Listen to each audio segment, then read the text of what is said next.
Hi, my name is Nhung and I'm going to talk to you about my favorite book, Pride and Prejudice, written by Jane Austen.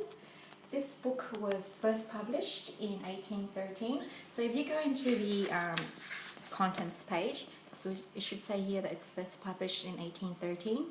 And if you're trying to look for the first edition, I'm looking at the ISBN number. This one starts with a 9. Most publishers have a different way of interpreting first editions. So they have first edition or it starts with a 1. This one is definitely not the first edition, it starts with a 9. This book here is of softcover. It's 18 centimeters in height and 2.5 centimeters in width. There are 298 pages altogether and it is in small print. I covered this book just to protect it because I love it so much, and there are just different sections here that shows you where my favorite bits are or I didn't understand, so I had to go through it. And according to BBC.com, this is one of the most loved books and has sold over 20 million copies worldwide in different languages. And if you want to find out more about this Pride and Prejudice in the book, I typed in the ISBN number on Goodreads.com, and this is what came up. There are over 1 million ratings and 29,000 reviews on the book. So it shows you its significance, its successfulness, how people still love it and study it in school, in literature. If you want to find out more information, go on to apebooks.com. The book can be bought for US $1.03 or even cheaper at $1. So it shows you how widely accessible, and it's so cheap now to obtain one of these books. Because it is in Old English, it is very hard or can be difficult to interpret and to understand, especially for students.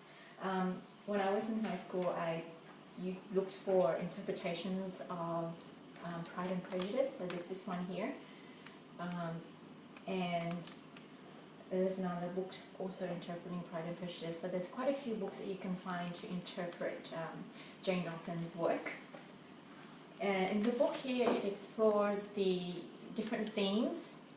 So it explores about love, wealth, the different social class statuses, what people really of high class really think of lower class people. And I love the uniqueness of the characters that Jane Austen has given them. And the reason why I've chosen this book, or the history really of Pride and Prejudice, is because in 1998 I had to do that for my HSC. I had to read this.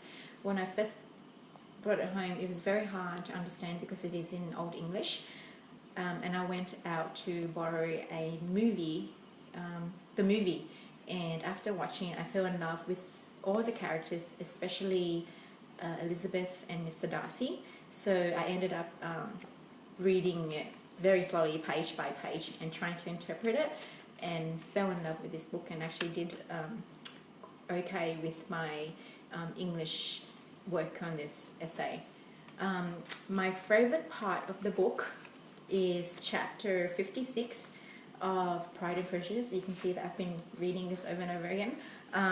It is about Lady Catherine de Bourgh, that's Mr. Darcy's auntie, surprise visit to Elizabeth, demanding and questioning if she and Mr. Darcy is really engaged, and if they are, to separate and break up because of her lower class. And she believes that Elizabeth is not important enough or is not of that status to be married to Mr. Darcy.